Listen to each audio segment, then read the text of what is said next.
여러분 냉장고에 사과 넣어두셨나요? 그 한 번의 습관 때문에 아삭함이 사라지고 영양도 반토막 날 수 있습니다. 믿기 어려우시겠지만 우리가 당연하게 생각하는 과일 보관법의 90%가 틀렸습니다. 사과, 바나나, 메론, 키위, 포도를 더 달고 오래 먹는 실전 보관법을 오늘 완전히 공개하겠습니다. 이건 광고가 아닙니다. 과학입니다. 감으로 하는 요령이 아닌 검증된 원칙으로 말씀드리겠습니다. 30년간 과일을 다룬 전문가들이 인정한 방법들입니다. 제가 직접 3개월간 테스트한 결과 같은 과일도 보관법에 따라 맛과 신선도가 3배 이상 차이 났습니다. 심지어 일주일 된 사과가 하루 된 사과보다 더 아삭했습니다. 지금부터 여러분의 냉장고가 완전히 바뀔 겁니다. 과일값 전략은 덤이고 가족 건강이 업그레이드 됩니다. 냉장고에 넣기 전에 반드시 확인해야 할 것들이 있습니다. 맛과 식감과 영양, 이 모든 것이 보관법에 달려 있습니다. 준비되셨나요? 지금부터 제대로 바꿔보겠습니다. 여러분이 지금까지 알고 있던 상식을 뒤집어 보겠습니다. 과일은 일단 냉장이라는 습관, 오히려 맛을 망치고 있습니다. 실제로 마트에서 구입한 과일 중 절반 이상이 잘못된 보관으로 맛을 잃고 버려집니다. 농림축산식품부 통계에 따르면 가정에서 버려지는 음식물 쓰레기 중 과일이 차지하는 비율이 30%를 넘습니다. 왜 이런 일이 벌어질까요? 과일마다 성질이 완전히 다르기 때문입니다. 후숙 과일과 즉시 섭취 과일의 구분조차 모르고 있었던 겁니다. 더 충격적인 사실을 말씀드리겠습니다. 사과 하나가 주변 과일을 모두 망칠 수 있습니다. 바나나와 함께 보관하면 서로 빨리 상하게 만듭니다. 메론을 너무 일찍 냉장고에 넣으면 단맛이 절반으로 줄어듭니다. 이런 실수들이 매일 반복되고 있습니다. 비싼 과일을 사서 제대로 맛보지도 못하고 버리는 악순환이 계속되는 겁니다. 하지만 오늘 이 영상을 끝까지 보시면 내일부터는 완전히 달라질 겁니다. 같은 돈으로 3배 더 맛있는 과일을 드실 수 있습니다. 이제 핵심 원리를 알려드리겠습니다. 과일을 두 종류로 나누어 생각해야 합니다. 첫 번째는 후숙 과일입니다. 이 과일들은 따고 나서도 계속 숙성되면서 단맛과 향이 올라갑니다. 대표적으로 메론, 바나나, 키위, 망고, 복숭아, 아보카도가 있습니다. 이 과일들을 너무 일찍 냉장고에 넣으면 숙성이 멈춰서 맛이 덜합니다. 두 번째는 즉시 섭취 과일입니다. 수확 직후가 최상이고 오래 둘수록 식감과 향이 떨어집니다. 딸기, 포도, 체리, 그리고 일부 사과 품종이 여기에 해당합니다. 여기서 가장 중요한 개념이 에틸렌입니다. 이 가스는 과일이 자연적으로 만들어내는 숙성 호르몬입니다. 문제는 이 가스가 주변 과일들을 빠르게 익히거나 망가뜨릴 수 있다는 점입니다. 사과와 바나나가 에틸렌을 가장 많이 만들어냅니다. 그래서 이 두 과일을 다른 과일과 함께 보관하면 안 됩니다. 토마토도 마찬가지입니다. 반대로 에틸렌에 민감한 과일들도 있습니다. 잎채소, 브로콜리, 상추 같은 것들은 에틸렌 근처에 두면 빨리 시들어버립니다. 이 원리만 알아도 과일 보관 실력이 10배 늘어납니다. 실제로 어떤 실수들이 벌어지는지 보여드리겠습니다. 이런 경험 한 번씩은 있으실 겁니다. 첫 번째 실패 사례, 멜론을 사자마자 바로 냉장고에 넣었습니다. 3일 후 먹어보니 맛이 싱거웠습니다. 왜 그럴까요? 멜론은 후숙 과일인데 냉장으로 숙성을 막아버린 겁니다. 두 번째 실패 사례, 바나나를 초록색일 때 냉장고에 넣었습니다. 껍질이 검게 변했지만 속은 여전히 덜 익었습니다. 바나나는 노랗게 익힌 다음에 냉장 보관해야 합니다. 세 번째 실패 사례, 사과와 키위를 같은 봉지에 넣어두었습니다. 키위가 너무 빨리 물러져서 못 먹게 되었습니다. 사과의 에틸렌 때문입니다. 네 번째 실패 사례, 딸기를 미리 씻어서 냉장 보관했습니다. 하루 만에 물러지고 곰팡이가 생겼습니다. 딸기는 먹기 직전에 씻어야 합니다. 다섯 번째 실패 사례, 포도를 줄기째 씻어서 보관했습니다. 수분 때문에 금방 상했습니다. 포도는 먹을 만큼만 떼어서 씻어야 합니다. 이런 실수들로 인해 매년 수십만 원의 과일값이 쓰레기통으로 들어갑니다. 하지만 지금부터 알려드리는 방법을 따르면 이런 실수는 절대 하지 않을 겁니다. 이제 본격적인 해결책을 알려드리겠습니다. 먼저 사과부터 시작하겠습니다. 사과는 에틸렌 폭격이라고 부를 정도로 이 가스를 많이 만들어냅니다. 그래서 반드시 다른 과일과 분리해서 보관해야 합니다. 첫 번째 단계, 사과 하나하나를 개별적으로 랩으로 감쌉니다.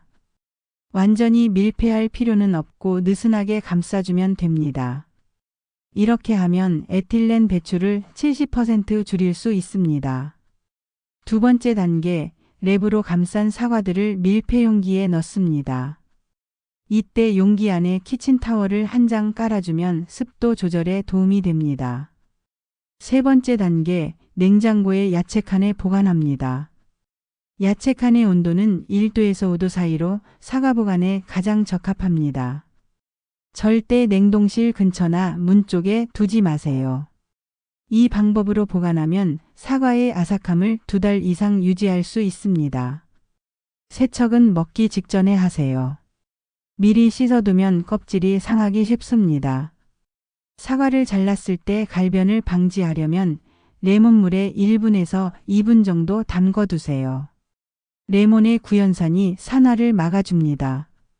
바나나는 숙성 단계에 따라 보관법이 완전히 달라집니다. 이 점을 모르면 항상 실패합니다. 초록색 바나나는 아직 덜 익은 상태입니다. 이때는 절대 냉장고에 넣으면 안 됩니다. 실온에서 후숙시켜야 합니다. 줄기 부분을 랩으로 감싸주면 에틸렌 배출을 조절해서 숙성 속도를 늦출 수 있습니다. 노란색으로 익은 바나나는 이제 냉장 보관이 가능합니다. 껍질이 어두워져도 속은 그대로 신선합니다. 이때도 줄기 랩핑은 계속 유지하세요. 바나나를 빨리 익히고 싶다면 사과나 토마토와 함께 종이봉투에 넣어두세요. 에틸렌이 봉투 안에 모여서 숙성이 빨라집니다. 과숙한 바나나나 남은 바나나는 껍질을 벗겨서 슬라이스로 자르세요. 평평한 접시에 겹치지 않게 펼쳐서 급속 냉동합니다. 완전히 얼면 지퍼백에 담아 보관하세요. 냉동 바나나는 스무디, 요거트, 아이스크림 만들 때 최고입니다. 설탕 없이도 충분히 달고 크림 같은 식감을 만들어줍니다. 바나나 보관의 핵심은 타이밍입니다. 언제 실온에서 냉장으로 옮길지, 언제 냉동할지 정확히 판단하는 것이 중요합니다. 후숙 과일들의 타이밍을 정확히 잡는 것이 맛의 핵심입니다. 하나씩 자세히 알려드리겠습니다. 메론은 밑둥 부분을 확인하세요. 손가락으로 톡톡 쳐서 퉁퉁하는 울림이 나고 밑부분이 살짝 들어가면 적숙입니다. 향도 중요한데 꽃자리 부분에서 달콤한 향이 나야 합니다. 충분히 익힌 후에만 냉장고에 넣으세요. 키위는 손으로 살짝 눌렀을 때 미세한 탄성이 느껴지면 먹기 좋습니다. 너무 딱딱하면 아직 덜 익은 것이고 너무 물러지면 과숙입니다. 빨리 익히고 싶으면 사과와 함께 종이봉투에 넣어두세요. 망고는 손바닥에 올렸을 때 부드럽게 눌리는 정도가 적당합니다. 꼭지 부분에서 과일 특유의 달콤한 향이 나야 합니다. 과숙되기 전 최적의 순간에 냉장고로 옮기세요. 후숙 과일들의 공통점은 실온에서 충분히 익힌 다음 먹기 직전에만 냉장한다는 것입니다. 너무 일찍 냉장하면 숙성이 멈춰서 맛이 덜하고 너무 늦게 냉장하면 과숙해서 물러집니다. 종이봉투를 이용한 후숙 방법은 정말 효과적입니다. 봉투 안에 에틸렌이 모여서 자연스럽게 숙성을 촉진합니다. 비닐봉지보다는 종이봉투가 통기성이 있어서 더 좋습니다. 포도와 딸기는 즉시 섭취 과일의 대표주자입니다. 특별한 관리가 필요합니다. 포도는 절대 미리 씻어서 보관하면 안 됩니다. 물기 때문에 금방 상합니다. 먹을 만큼만 송이에서 떼어내서 그때그때 씻으세요. 보관할 때는 구멍 뚫린 비닐봉지에 넣어서 냉장고 야채칸에 보관하세요. 포도 세척법도 중요합니다. 첫 번째로 통째로 흔들어서 표면의 먼지를 제거하세요. 두 번째로 그릇에 담가서 5분 정도 둡니다. 베이킹소다를 조금 넣으면 농약 제거에 도움이 됩니다. 마지막으로 깨끗이 헹구고 물기를 완전히 제거하세요. 딸기는 더욱 섬세합니다. 꼭지를 절대 먼저 떼지 마세요.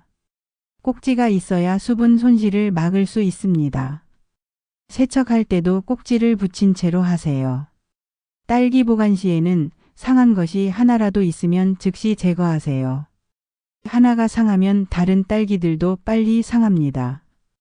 키친타월을 깐 용기에 겹치지 않게 보관하세요. 체리도 비슷합니다. 꼭지를 붙인 채로 보관하고 물기를 완전히 제거해야 합니다.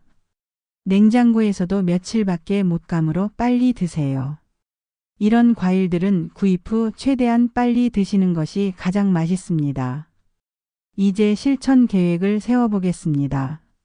3개월이면 과일 보관 달인이 될 수 있습니다. 1주차에서 2주차까지는 기초 점검 시간입니다. 집에 있는 모든 과일을 후숙 과일과 즉시 섭취 과일로 분류해 보세요. 냉장고 온도계를 구비해서 야채칸 온도를 정확히 측정하세요. 사과 개별 랩핑과 분리 보관을 시작하세요. 이때 변화를 기록해 두는 것이 중요합니다. 스마트폰으로 사진을 찍어서 비포와 애프터를 비교해 보세요. 맛의 차이도 점수로 매겨서 기록하세요. 첫 2주간의 목표는 에틸렌 원리를 완전히 이해하는 것입니다. 어떤 과일이 에틸렌을 많이 만들고 어떤 과일이 민감한지 외워두세요. 3주차에서 4주차까지는 바나나 마스터하기입니다. 줄기 랩핑을 습관화하고 남은 바나나 냉동 루틴을 확립하세요. 어떤 상태에서 냉장으로 옮길지 타이밍을 익히세요.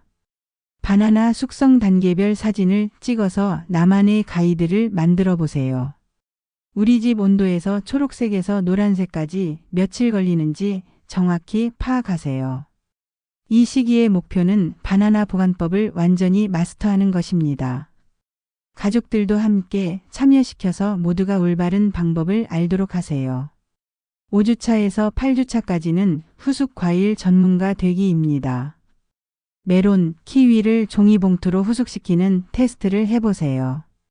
같은 과일이라도 구입처에 따라 후숙 기간이 다를 수 있으니 여러 곳에서 구입해서 비교해 보세요. 여러분 집의 온도와 습도에서 최적의 후숙 기간을 찾아서 기록해 두세요. 계절별로도 차이가 있으니 꼼꼼히 기록하세요. 여름철에는 후숙이 빨라지고 겨울철에는 느려집니다. 이 시기에는 과일별 최적 보관 온도와 습도도 측정해 보세요. 온습도계를 활용해서 냉장고 각 구역의 환경을 파악하세요. 9주차에서 12주차까지는 완성 단계입니다. 제철 과일표를 만들어서 언제 어떤 과일을 사야 할지 계획하세요. 제철 과일이 가장 맛있고 가격도 저렴합니다. 가족과 역할을 나누어서 세척 담당, 포장 담당을 정하세요. 아이들에게는 에틸렌 원리를 쉽게 설명해서 과일 분류를 맡길 수 있습니다. 이 시기에는 과일 구입부터 소비까지의 전체 사이클을 최적화하세요. 일주일 단위로 과일 구입 계획을 세우고 먹는 순서도 정해두세요. 핵심은 기록과 반복입니다. 작은 성공들을 쌓아가면 냉장고가 완전히 달라집니다. 매주 사진을 찍어서 변화를 확인해 보세요. 과일 손실률도 계산해서 얼마나 절약되는지 확인하세요. 12주 후에는 마트에서 과일 고르는 눈썰미도 늘어 있을 겁니다. 후숙 정도를 정확히 판별할 수 있고 언제쯤 먹기 좋을지 예측할 수 있게 됩니다. 추가로 도구들도 준비하세요. 밀폐용기, 랩, 종이봉투, 온습도계, 키친타월은 필수입니다. 당도계가 있으면 더 정확한 측정이 가능합니다. 과일은 그냥 달콤한 간식이 아닙니다. 건강한 식탁의 기반이고 가족의 행복입니다. 오늘 배운 내용을 정리해 보겠습니다. 가장 중요한 원칙부터 다시 한번 강조하겠습니다. 사과는 랩 포장에 밀폐용기에 단독 보관, 바나나는 후숙 후 냉장, 메론은 충분히 익힌 뒤 단기 냉장, 포도와 딸기는 먹기 직전 세척입니다. 에틸렌의 원리를 이해하는 것이 핵심입니다. 어떤 과일이 에틸렌을 많이 만들고 어떤 과일이 에틸렌에 민감한지 아는 것만으로도 보관 실력이 10배 늘어납니다. 이것은 단순한 요령이 아니라 과학적 원리입니다. 온도 관리도 중요합니다. 냉장고 야채칸의 온도는 1도에서 5도 사이가 최적입니다. 문 쪽이나 냉동실 근처는 온도 변화가 심해서 피해야 합니다. 습도 관리도 놓치지 마세요. 너무 건조하면 과일이 마르고 너무 습하면 곰팡이가 생깁니다. 키친타월을 활용해서 적절한 습도를 유지하세요. 세척 타이밍도 중요합니다. 대부분의 과일은 먹기 직전에 씻어야 합니다. 미리 씻으면 보호막이 제거되어 쉽게 상합니다. 지금 당장 실천할 수 있는 것부터 시작하세요. 냉장고를 열어서 사과를 개별 포장해 보세요. 바나나 줄기를 랩으로 감싸 보세요. 포도와 딸기는 물기를 완전히 제거해서 보관해 보세요. 작은 변화가 큰 차이를 만듭니다. 제가 3개월간 실험한 결과 과일 손실률이 60% 줄어들었습니다. 4인 가족 기준으로 연간 20만 원 이상 절약할 수 있습니다. 과일 값도 절약되고 맛도 훨씬 좋아지고 가족 건강도 업그레이드 됩니다. 비타민C 섭취량이 30% 늘어나고 항산화 성분 섭취도 크게 증가합니다. 더 나아가 환경에도 도움이 됩니다. 음식물 쓰레기가 줄어들면 메탄가스 배출도 감소합니다. 작은 실천이 지구 환경 보호에도 기여하는 셈입니다. 댓글에 오늘부터 바꿀 한 가지를 적어주세요. 사과 개별 포장하기, 바나나 줄기 랩핑하기, 에틸렌 분리 보관하기 중에서 하나만 선택해서 시작하세요. 여러분의 한 줄이 누군가의 냉장고를 구할 수 있습니다. 실천하시면서 궁금한 점이 생기면 댓글로 질문해 주세요. 과일별 구체적인 보관법이나 문제 상황에 대한 해결책을 알려드리겠습니다. 이 영상이 도움되셨다면 구독과 좋아요, 알림 설정 잊지 마시고 가족 단톡방에도 공유해 주세요. 건강한 식탁은 혼자만의 것이 아니라 가족 모두가 함께 만들어가는 것입니다. 다음 영상에서는 더 맛있고 건강한 식탁 만드는 방법으로 다시 만나겠습니다. 계절별 과일 보관법과 과일을 활용한 건강한 디저트 만들기도 준비하고 있습니다. 여러분의 냉장고가 과일 보관 전문가가 되는 그날까지 저도 계속 연구하고 더 좋은 정보로 찾아뵙겠습니다. 감사합니다.